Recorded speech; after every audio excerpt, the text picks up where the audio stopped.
Hallelujah. कितने लोग पढ़े लिखे हैं यहाँ पे, पढ़े लिखे जो थोड़ी बहुत हिंदी पढ़ सकते हैं?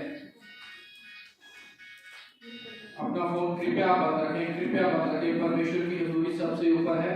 अपना फोन गेट के बाहर ही बंद करके आए तो ज्यादा अच्छा होगा।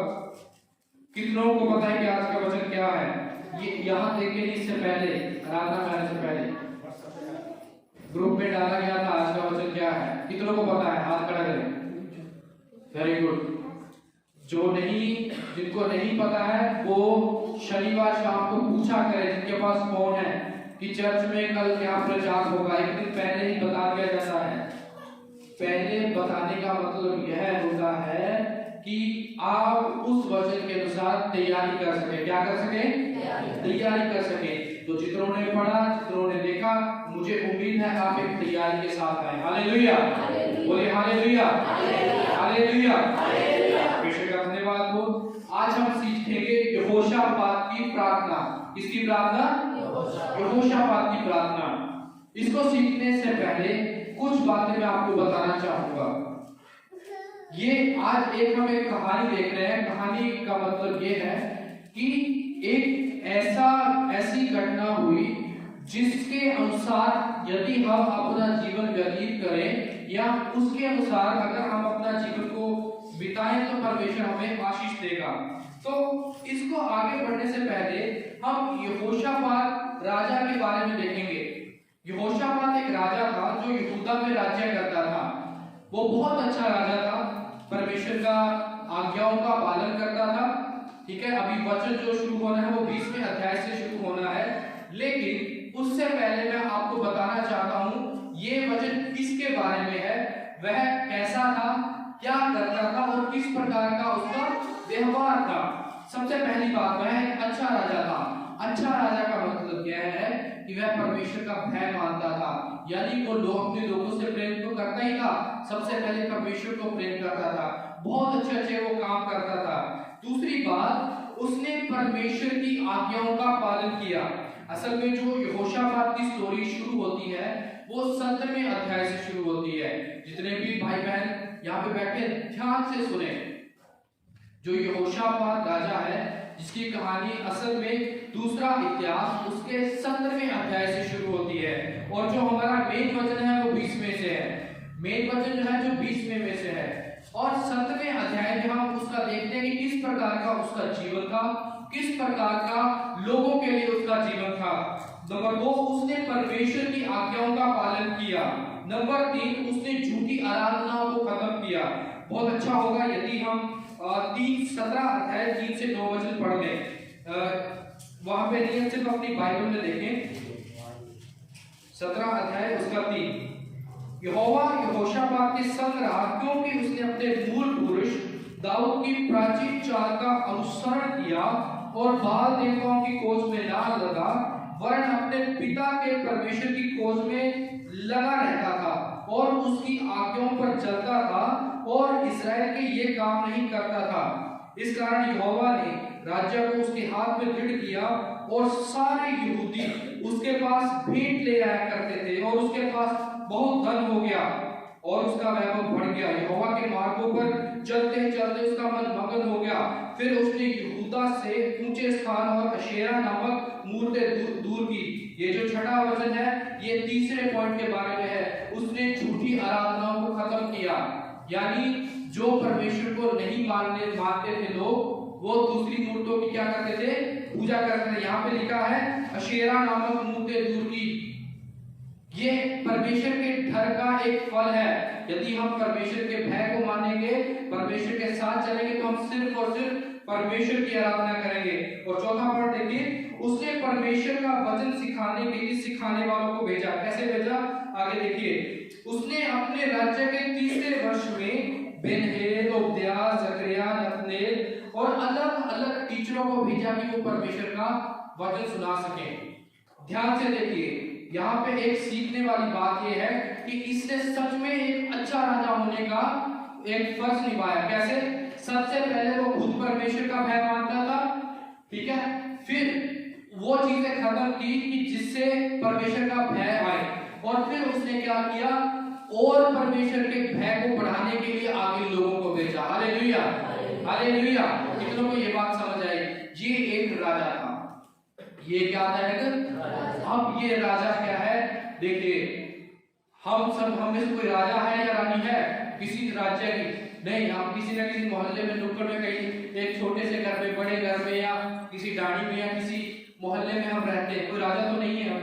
लेकिन ये एक राजा था, परमेश्वर का इतना डर मानता था। तो हम क्यों ना माने? समझ आ रही मेरी बात? तो हम क्यों ना माने? तो बोल, मेरे पीछे बोले, मुझे परमेश्वर का भय मानने की ज्यादा जरूरत है। हालेलुया। लेकिन यहाँ पर अब एक बड़ा ही एक ट्विस्ट आता है कहानी में। इतना बड़ा राजा होने के बावजूद भी वो क्या हो गया? उससे क्या होगी? गलती होगी। उससे गलती हुई। तो कहानी अगर बाइबल में एक एक वचन पढ़ेंगे तो आपको थोड़ा लंबा लगेगा, लेकिन हम एक एक वचन सिर्फ 20वें अध्याय का पढ़ेंगे। मैं आपको एक नटशेल में बताना चाहूंगा कि इससे गलती क्या हुई। ये बहुत अच्छा राजा था, परमेश्वर का भय मानता था, हर एक बात को अच्छे से करता था। तो क्या उससे गलती क्या हुई कि वहां पर जो पड़ोसी राजा था आहाब, वो परमेश्वर को नहीं मानता था। इसने क्या किया? अपने बेटे की शादी उसकी बेटी के साथ कर दी। तो अब जो व्यक्ति परमेश्वर को नहीं मानता, उसके परिवार के साथ शादी कर दी, तो जिसके कारणवश परमेश्वर का गुस्सा यहोशापात पर भड़का। समझ आई मेरी बात? जिसके कारण परमेश्वर का गुस्सा यहोशापात पर भड़का। क्या किया? फिर बहुत सारी सेनाएं उस पे चढ़ाई करने को आ गई। किस पर? यहोशापात राजा पर। क्यों? क्योंकि उसने परमेश्वर की आज्ञा का क्या कर दिया? उल्लंघन कर दिया। बहुत बार ऐसा होता है कि हम मसीह में अच्छे चल रहे हैं, लेकिन अचानक से हम गलत कर देते हैं। इसका मतलब ये नहीं कि हमने गलती कर दी और परमेश्वर के परिवार से हमें परमेश्वर ने निकाल दिया।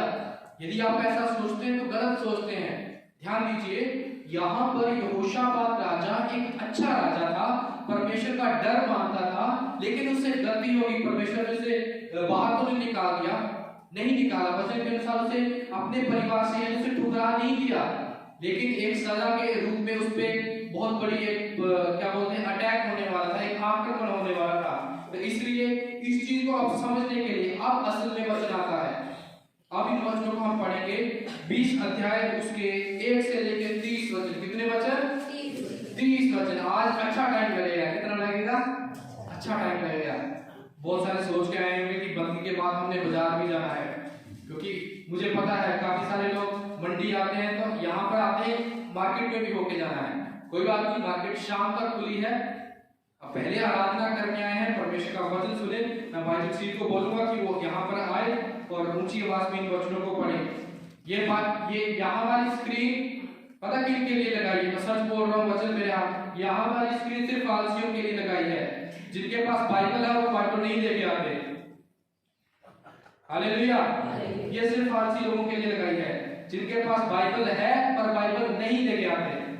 आप जितनी मर्जी जिद करोगे हम वचन नहीं पढ़ेंगे, मैं आपको गारंटी देता हूँ, कैसे ना कैसे आपको वचन पढ़ाऊंगा मैं। Hallelujah, hallelujah.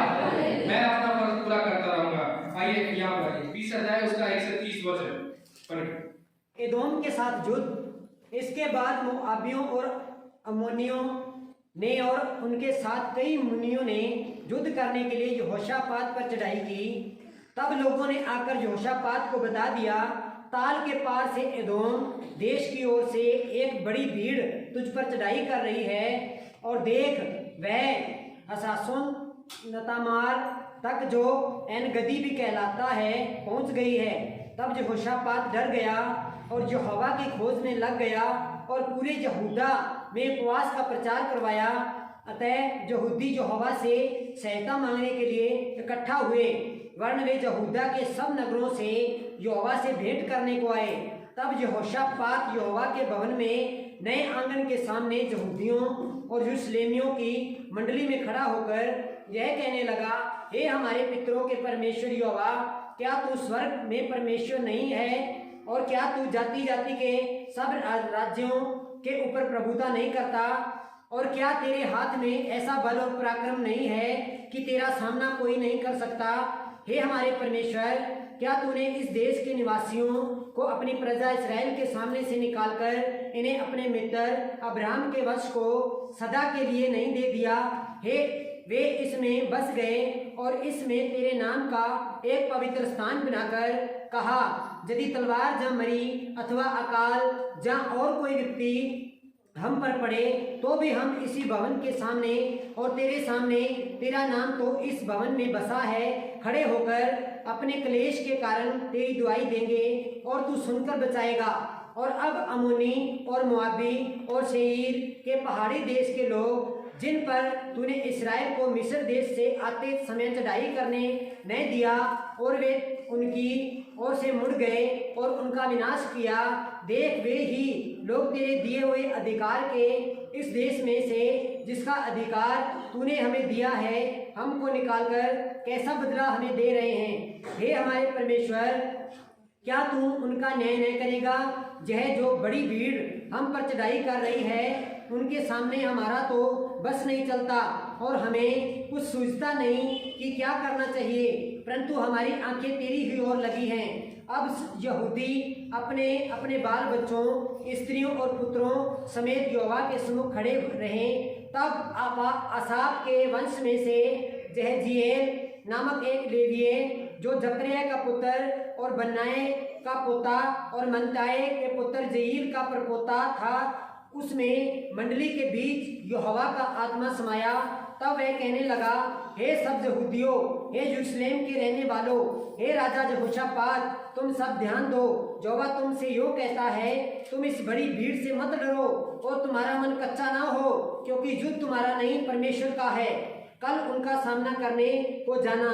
देखो वे शीश की चढ़ाई पर चढ़े आते हैं और जरूएल नामक जंगल के सामने नाले के सिर पर तुम्हें मिलेंगे।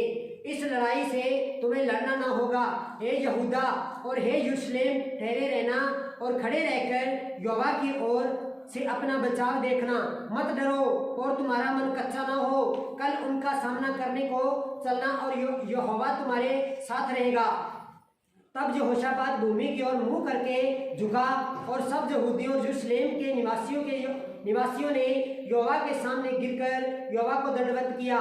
कहातियों और कोरहियों में से कुछ लेवीय खड़े होकर इस्राएल के परमेश्वर यहोवा की स्तुति अत्यंत ऊंचे स्वर से करने लगे। वे सवेरे उठकर तकोआ के जंगल की ओर निकल गए और चलते समय यहोशापात ने खड़े होकर कहा, हे यहूदियों, हे यरूशलेम के निवासियों, मेरी सुनो, अपने परमेश्वर यहोवा पर विश्वास रखो, तब तुम स्थिर रहोगे। उसके नबियों की प्रतीति करो, तब तुम कृतार्थ हो जाओगे। तब उसने प्रजा के साथ सम्मति करके कितनों को ठहराया जो कि पवित्रता से शोभायमान होकर हथियारबंदों के आगे आगे चलते हुए यहोवा के गीत गाएं और यह कहते हुए उसकी स्तुति करें, यहोवा का धन्यवाद करो क्योंकि उसकी करुणा सदा की है। जिस समय वे गाकर स्तुति करने लगे, उसी समय यहोवा ने अम्मोनियों, मोआबियों और सेईर के पहाड़ी देश के लोगों पर जो यहूदा के विरुद्ध आ रहे थे घातकों को बैठा दिया और वे मारे गए, क्योंकि अम्मोनियों और मोआबियों ने सेईर की पहाड़ी देश के निवासियों को डराने और सत्यानाश करने के लिए उन पर चढ़ाई की। और जब वे सेईर के पहाड़ी देश के निवासियों का अंत कर चुके, तब उन सबों ने एक दूसरे का नाश करने में हाथ लगाया। तब जब यहूदियों ने जंगल की चौकी पर पहुंचकर उस भीड़ की ओर दृष्टि की, तब क्या देखा कि वे भूमि पर पड़े हुए शव हैं और कोई नहीं बचा। तब यहोशापात और उसकी प्रजा लूट लेने को गए और शवों के बीच बहुत सी संपत्ति और मनभावने गहने मिले। उन्होंने इतने गहने उतार लिए कि उनको न ले जा सके, वरन लूट इतनी मिली कि बटोरते बटोरते 3 दिन बीत गए। चौथे दिन वे बराका नामक तराई में इकट्ठा हुए और वहां यहोवा का धन्यवाद किया। इस कारण उस स्थान का नाम बराका की तराई पड़ा, जो आज तक है। तब वे अर्थात यहूदा और यरूशलेम नगर के सब पुरुष और उनके आगे आगे यहोशापात आनंद के साथ यरूशलेम लौटे, क्योंकि यहोवा ने उन्हें शत्रुओं पर आनंदित किया था। अंत वे सरंगियों, बीनाएं और तुरहियां बजाते हुए यरूशलेम में यहोवा के भवन को आए। जब देश देश के सब राज्यों के लोगों ने सुना कि इस्राएल के शत्रुओं में से यहोवा लड़ा, तब उनके मन में परमेश्वर का डर समा गया इस प्रकार यहोशापात के राज्य को चैन मिला, क्योंकि उसके परमेश्वर ने उसको चारों ओर से विश्राम दिया। हालेलुया। परमेश्वर का धन्यवाद हो भाई जगसीत के लिए। कितने लग थके? परमेश्वर का धन्यवाद हो इतने 30 आयतों के लिए। चिंता मत करिए, 30 आयतें आपको एक कहानी सुनाने के लिए है। कहानी में से कुछ विशेष जो इवेंट है, कुछ जो विशेष निर्णय है, यानी कुछ स्पेशल डिसीजन जो यहोशापात लेता है परमेश्वर के साथ दोबारा रिश्ता जोड़ने वाला, परमेश्वर से माफी मांगने के लिए, हम उन डिसीजंस में से सीखेंगे कि हम भी अपने जीवन में कैसे बढ़ सकते हैं। तो आइए 20वें अध्याय की पहली और दूसरी आयत में हम देखते हैं कि जब मोआबी और अम्मोनियों ने उसके साथ युद्ध करने के लिए आया, तो यदि आप यहाँ पे देखें, यहाँ पे 75 लिखा हुआ है, तो मान लीजिए ये उसका राज्य है, साम्राज्य है, तो यहाँ से 75 या लगभग 80 किलोमीटर दूर अभी सेना आ चुकी थी।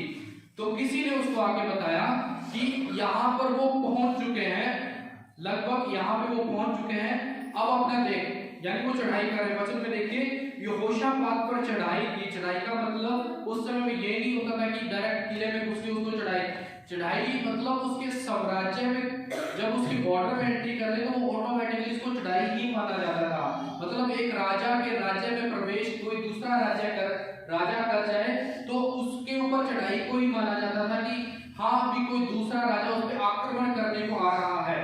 यहाँ पर 3 तरह के लोग उस पर आक्रमण करने को आ रहे हैं। अब इसके पास कोई ऑप्शन नहीं है।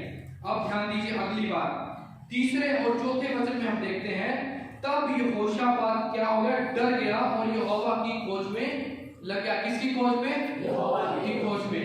अब उधर से सेनाएं आ रही हैं उस पर आक्रमण करने के लिए।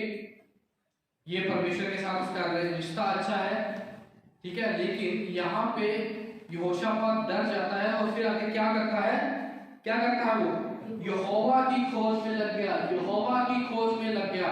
मसीह होने के नाते जब हमें डर लगता है तो हम किसकी खोज में लगते हैं? सियाने मंडालियां की खोज लगते हैं। ये सच्चाई है। हम ऐसी जगहों पे जाते हैं जब हमें डर लगता है। मसीह होने के नाते जब आप ऐसा काम करते हो तो आप मसीह नहीं है। परमेश्वर का वचन ये कहता है, जब यहोशापात को डर लगा, देखिए जब आप परमेश्वर में होंगे और आपको डर लगेगा तो ऑटोमेटिकली आप यहोवा की ओर ही मुड़ेंगे, इधर उधर नहीं मुड़ेंगे। इन बातों का हमेशा ध्यान रखें। और अगर देखिए उपवास का प्रचार करवाया,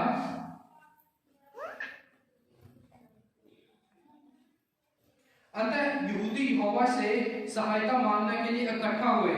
आगे देखिए 3 खास बातें आपको बताना चाहूंगा, 3 से 4 है। सबसे पहली बात आगे जब हमें डर लगता है तो हम किसे खोजते हैं? सबसे पहले अपने आप से सवाल करें कि जब हम परमेश्वर में होते हैं, हमें डर लगता है किसी चीज से, तो हम परमेश्वर की ओर मुड़ते हैं? दूसरा, अब क्या किया राजा ने? सबको बुला लिया। उस समय क्या होता था कि जब कभी पूरी प्रजा को इकट्ठा किया जाता था तो केवल और केवल खुशी के मौके पर ही इकट्ठा किया जाता था, ज्यादातर खुशी के मौकों पर। लेकिन इस वक्त खुशी का मौका नहीं था। जितने भी लोग वहां पे आए वो हैरान थे कि अब राजा ने हमें क्यों बुलाया है, क्यों इकट्ठा किया है। और फिर तीसरा, वो लोग उपवास को ऐसा उपाय मानते थे कि इसके अलावा कोई और विकल्प ही, यानी कोई ऑप्शन ही नहीं है। राजा ने उनको उपवास का प्रचार करवाया। अब देखिए एक राजा है, राजा के पास बहुत सारे सलाहकार भी होते हैं, ठीक है, राजा के पास एडवाइजर होते हैं, वो उनको सलाह देते हैं कि युद्ध की रणनीति क्या होनी चाहिए। लेकिन यहाँ पर क्या करता है राजा? किसी की नहीं सुनता, चुपचाप उपवास की प्रार्थना के लिए बोल देता है। हम में से कितने हैं जो हर हफ्ते उपवास रखते हैं? अपने आप से सवाल करें, कोई हाथ में खड़ा करे, अपने आप से सवाल। भूख हड़ताल नहीं बोल रहा मैं, उपवास रख के काम पर जाने के लिए नहीं बोल रहा मैं, वो भूख हड़ताल होती है। उपवास रख के प्रार्थना करना, मैं उसकी बात कर रहा हूं। यदि हम उपवास रखते हैं, नंबर 1 हम आत्मा में मजबूत होते हैं, और जब हम आत्मा में मजबूत होते हैं तो हमारे शारीरिक जीवन में वो चीजें दिखती हैं। इन चीजों का हमेशा ध्यान रखें। और अगले हम 5 से 12 वचन में कुछ खास बातों को देखेंगे। वचन हम पढ़ चुके हैं, इनमें लिखा है इनमें केवल परमेश्वर के कामों को ही याद कर रहा है। कौन?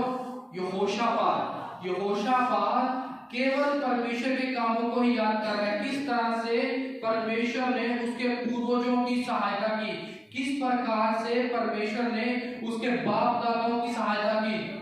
जब हम आराधना करते हैं, मैंने शुरुआत में हमें गीत गाया, कितना हसीन वाला, ये आराधना करने का एक तरीका है। क्या है? एक तरीका। उसका धन्यवाद करते हुए, उसकी आराधना करते हुए, उसके जो गुण है उनको याद करते हुए, उसके गुण हमें कैसे पता चलेंगे?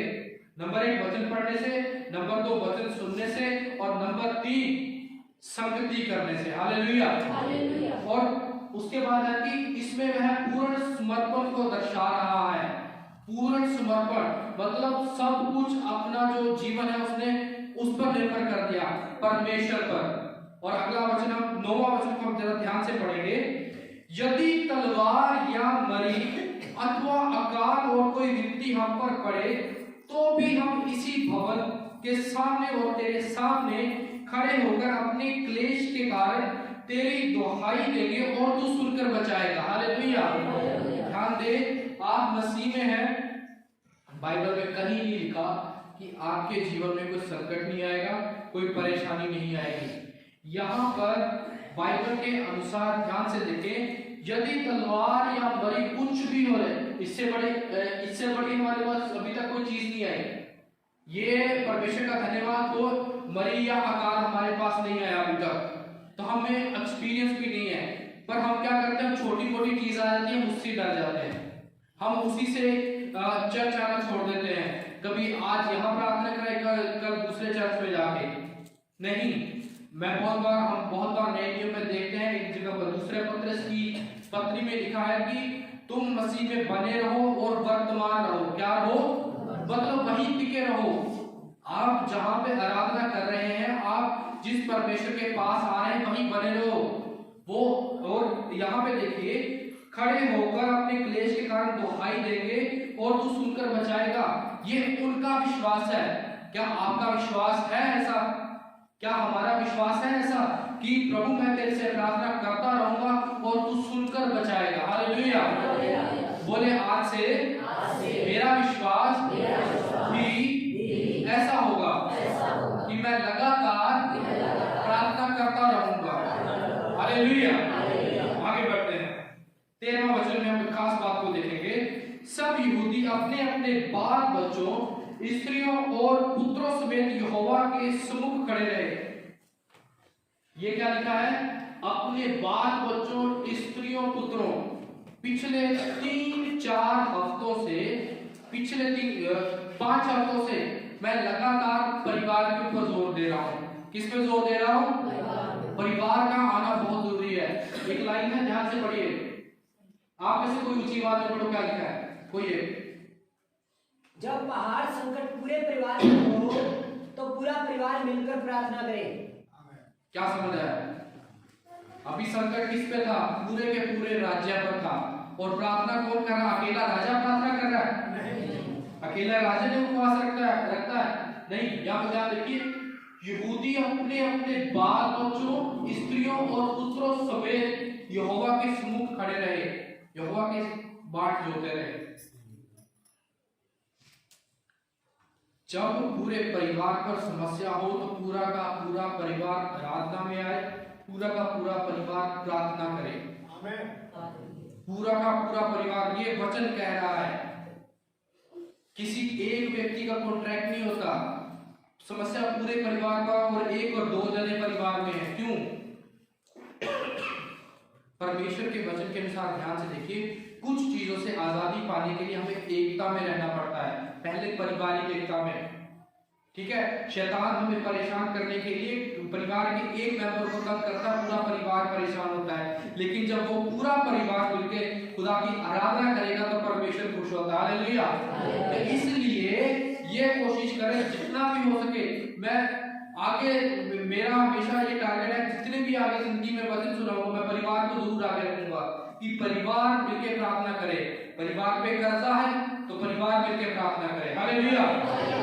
परिवार में कर्जा तो परिवार मिलकर प्रार्थना करे, परिवार में किसी एक व्यक्ति को कोई बीमारी है, परिवार मिलकर प्रार्थना करे, उपवास प्रार्थना करे, परिवार मिलकर।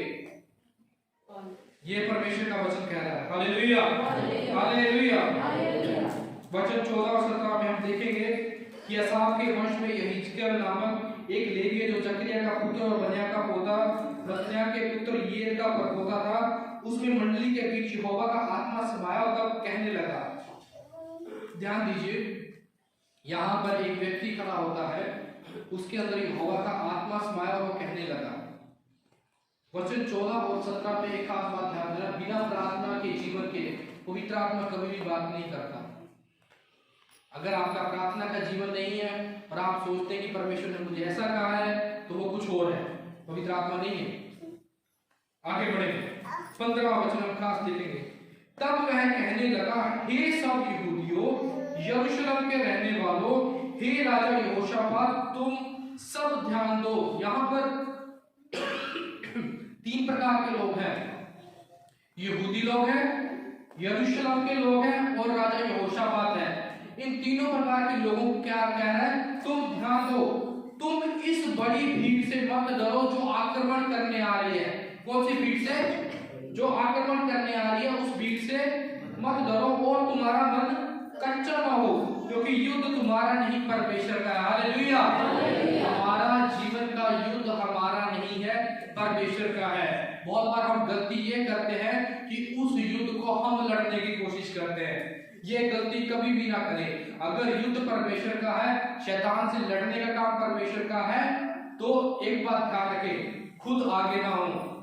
अभी ध्यान से इसको समझना है, खुद आगे होने का मतलब कि बिना परमेश्वर के खुद आगे ना हो, परमेश्वर के साथ हो। हालेलुया। अगला वचन 16, कल उनका सामना करने को जाना, देखो वे 16 वचन, देखो वह शीश की चढ़ाई पर चढ़े आते हैं और यरूशलेम नामक जगह के सामने डाले के शेर पे तुम्हें मिलेंगे। यहाँ पे देखिए परमेश्वर पूरा एड्रेस बता रहा है उनको कि वो कहाँ पे आएंगे। परमेश्वर ने यहाँ पे उनको मना नहीं किया कि तुम बैठे रहो मैं जाता हूँ। यहाँ पर क्या कर रहा है? उनका सामना करने को जाना। हमें क्या, लोगों को कैसे पता चलेगा कि परमेश्वर हमारे साथ है? जब हम समस्याओं से लड़ेंगे। हालेलुया। जब हम लड़ेंगे, यहाँ पे लिखा है कल उनका सामना करने को जाना। आपने सामना करने को जाना है, क्योंकि युद्ध परमेश्वर का है। हालेलुया। किसका युद्ध है? परमेश्वर का। परमेश्वर उन्हें विश्वास वाला कदम उठाने के लिए बोल रहा है। दो चीजें, विश्वास और विश्वास का कदम। हम विश्वास करते हैं लेकिन विश्वास का कदम नहीं उठाते। हम बोलते हैं कि मैं परमेश्वर पे विश्वास करता हूं, लेकिन उस विश्वास का कदम नहीं उठाते। विश्वास का कदम पता क्या होता है? भरोसा रखना कि मैं, सबसे पहले आपको भरोसा पता कौन सी चीज आती है? आपका परमेश्वर के साथ रिश्ता आपका भरोसा उठाता है। अगर आपका, मान लीजिए मेरा किसी लीडर के साथ या मंत्री के साथ या किसी भी बड़े आदमी के साथ मेरा रिश्ता अच्छा है, तो कहीं ना कहीं मुझे ये कॉन्फिडेंस होगा कि मैं इसको ये काम बोलूंगा या कुछ बात होगी तो ये मेरे साथ रहेगा। तो उसी प्रकार जब आपका रिश्ता परमेश्वर के साथ अच्छा होगा,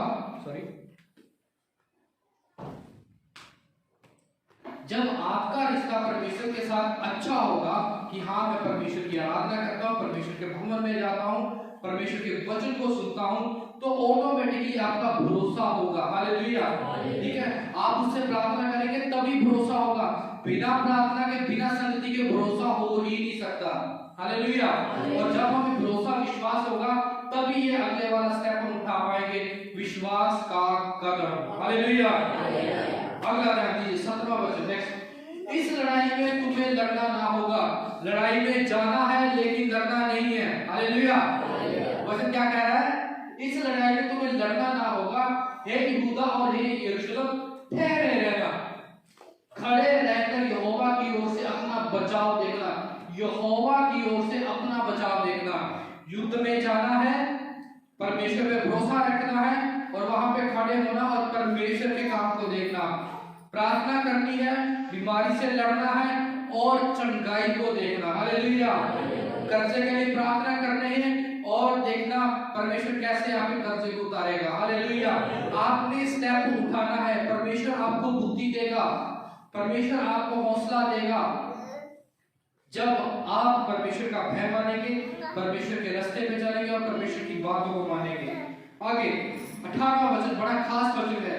तब यहोशापात राजा, हम जिसके बारे में हम देख रहे हैं, भूमि की ओर मुंह करके झुका और सब यहूदियों और यरूशलेम के निवासियों ने यहोवा के सामने गिर के यहोवा को दंडवत किया।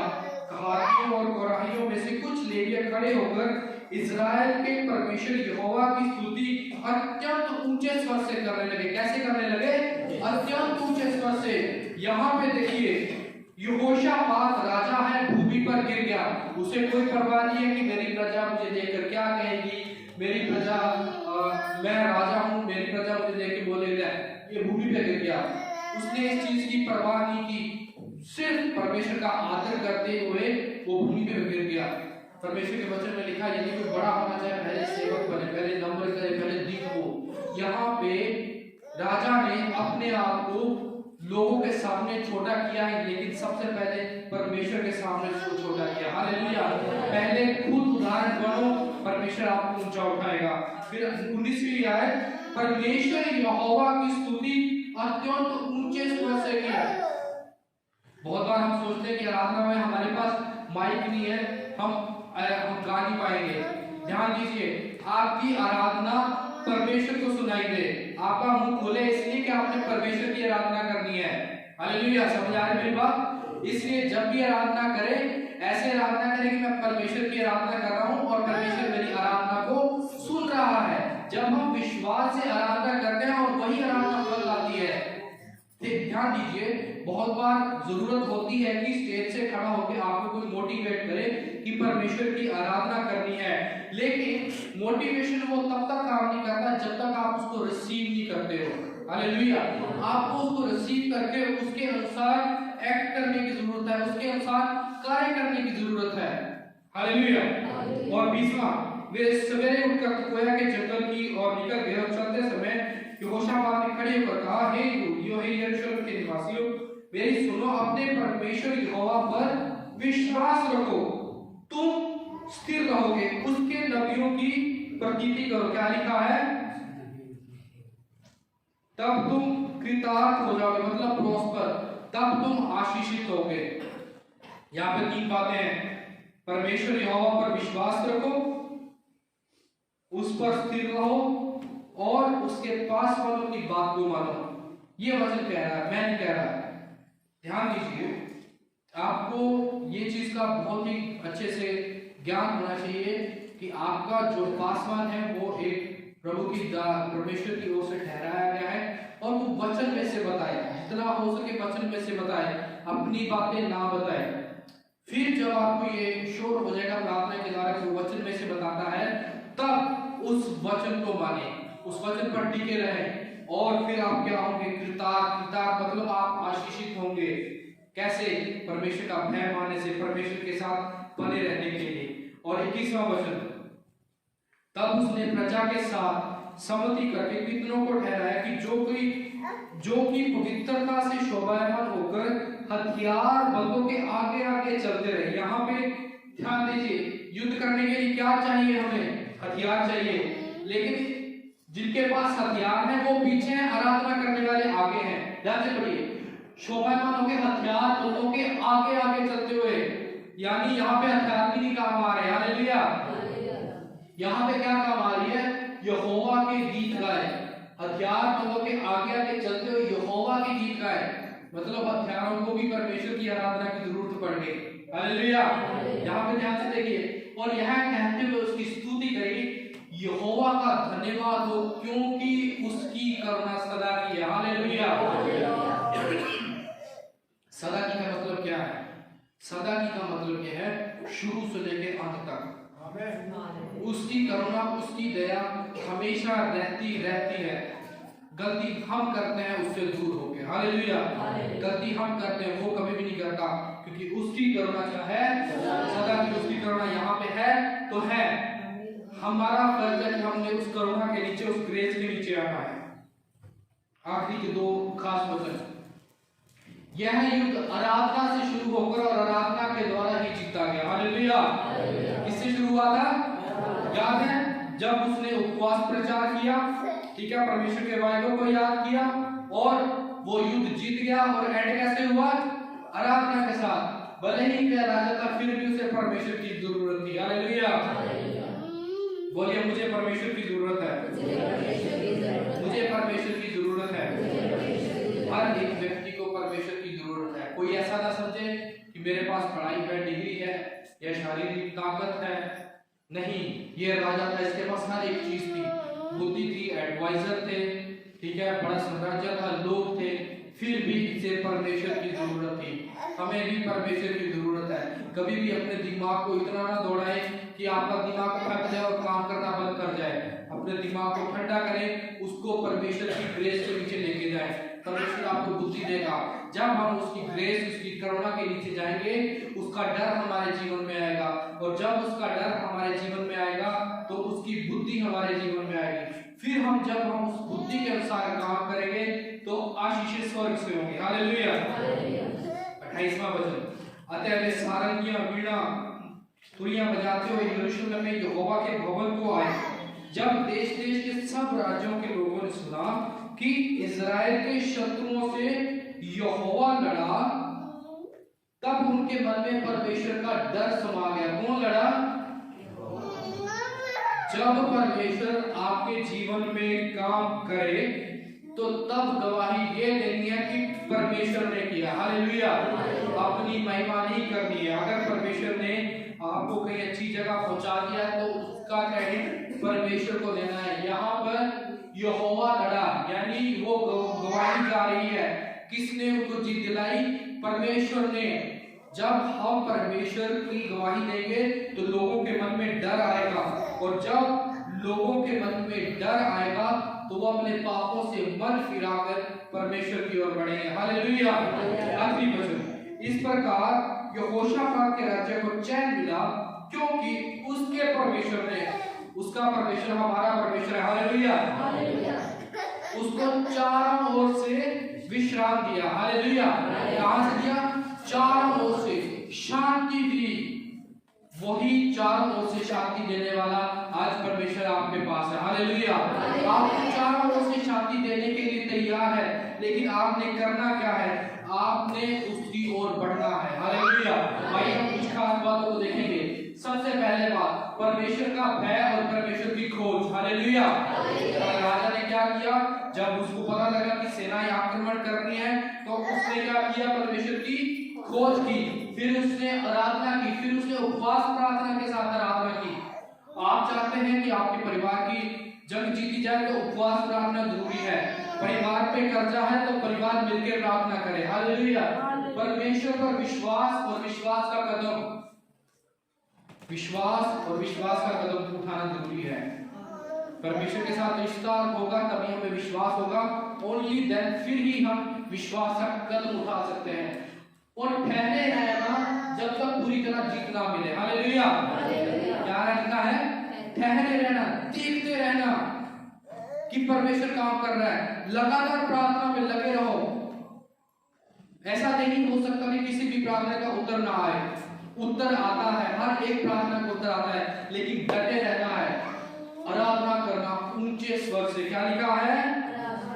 ऊंचे स्वर से। बोलिए, ऊंचे स्वर से, ऊंचे स्वर से। आराधना से शुरू हुआ था, आराधना पे खत्म हो गया। इसीलिए हमारी जिंदगी आराधना से शुरू हो और आराधना पे खत्म हो। मैं इसीलिए रिक्वेस्ट हमेशा करता हूँ, टाइम पे आराधना में आए, ताकि आपका आराधना से शुरू हो रहा आराधना पे खत्म हो। हालेलुया। कितनों को आज का वचन समझ में आया? कितनों को समझ में आया? आराधना बहुत जरूरी है, पवित्रता बहुत जरूरी है, परमेश्वर का भय मानना बहुत जरूरी है, उपवास प्रार्थना करना जरूरी है। हालेलुया। हालेलुया। आइए अपनी आंखों को बंद करें, अपने